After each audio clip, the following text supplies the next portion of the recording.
Olá! Quando a gente fala em impeachment no Brasil, o que vem à cabeça? Presidente, né? Quase sempre. Mas e se essa mesma ideia, essas mesmas regras, pudessem ser aplicadas a muito mais gente?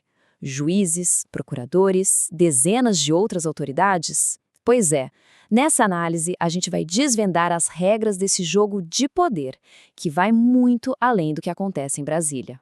A pergunta central é essa. Parece simples, mas a resposta revela uma teia bem complexa de leis e de poderes. Afinal, quem mais pode cair? Entender isso é entender um pouco de como o poder é controlado no país.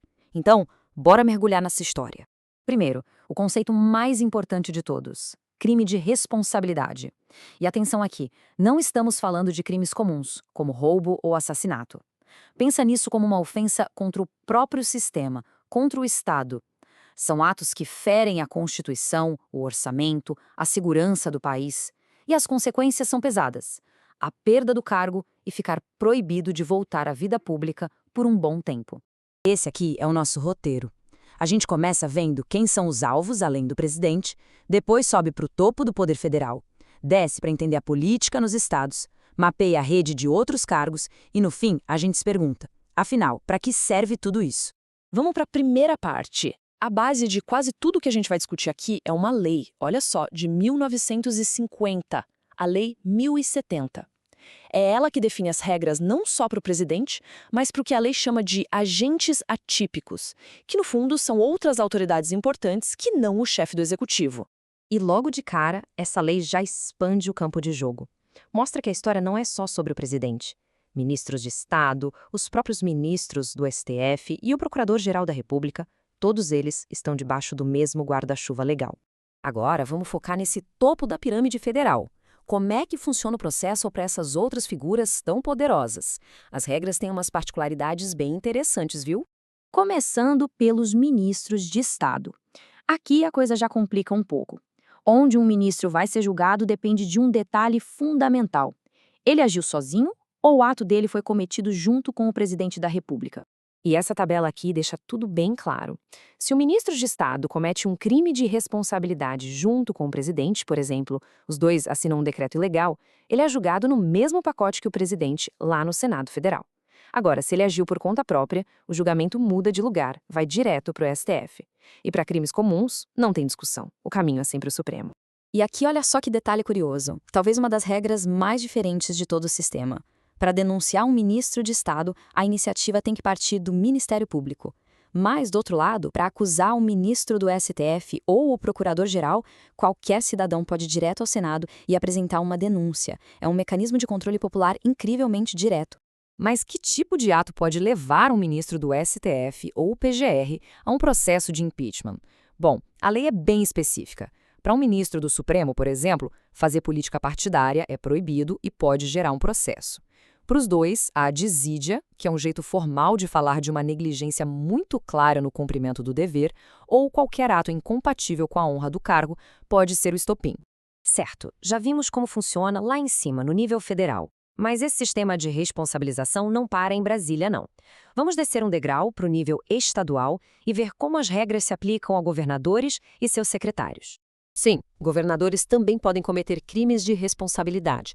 Cada estado tem a sua própria Constituição, que normalmente dita como o processo deve ser. Mas caso a Constituição estadual não preveja alguma coisa, aquela Lei Federal de 1950, que a gente já viu, entra em campo para preencher as lacunas. E quando essa lei federal é usada, ela cria um tribunal de julgamento bem diferente, um tribunal misto. Ele é formado por 5 deputados estaduais escolhidos pela Assembleia e 5 desembargadores, que são sorteados lá no Tribunal de Justiça. Quem preside tudo e dá o voto de Minerva é o presidente do TJ. Uma mistura de política e direito, percebe? Esse padrão é bem importante. Agora, vamos falar sobre a pena. A nossa Constituição de 1988 é bem clara. Um presidente que sofre impeachment fica inelegível por 8 anos. Mas para governadores, a história é outra. A lei de 1950, a mais antiga, prevê uma pena de até 5 anos. Ué, mas por que essa diferença? A resposta para essa pergunta veio do próprio Supremo Tribunal Federal. Nessa ação, o ministro Eros Grau explicou o raciocínio. Basicamente, A Constituição de 88 aumentou o prazo da pena para 8 anos, mas ela só listou os cargos federais. Como ela não falou nada sobre os governadores, a regra antiga da Lei 1079 continuou valendo para eles. É um detalhe legal que mostra como essas regras se encaixam, ou não. Agora, vamos ampliar ainda mais o foco. Essa rede de responsabilização vai muito além de presidente, ministros e governadores. Ela se espalha, na verdade, por quase toda a administração pública. Essa mesma lógica do crime de responsabilidade desce por toda a estrutura de poder.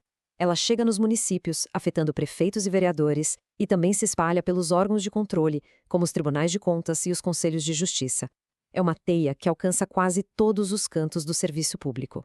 E aqui é só uma amostra. Prefeitos e vereadores, por exemplo, são julgados pelas câmaras municipais. Comandantes militares, se o crime tiver conexão com o do presidente, vão para o Senado. Membros do CNJ, do CNMP, o advogado-geral da União, a lista é longa e mostra como o princípio da responsabilização é aplicado em muitas esferas diferentes de poder. E com isso, a gente chega na parte final. Depois de ver todos esses detalhes, fica a pergunta: qual é o grande propósito por trás dessa arquitetura legal toda?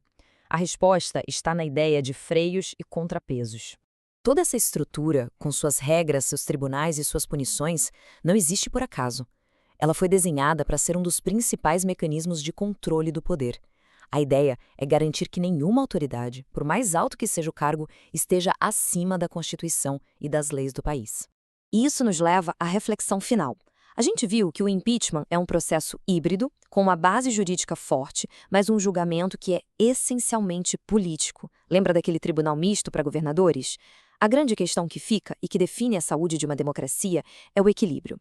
Este sistema complexo cumpre de fato a sua função de controle ou, em alguns momentos, ele se transforma principalmente em uma ferramenta de disputa política? Uma pergunta fundamental e que, com certeza, não tem resposta fácil.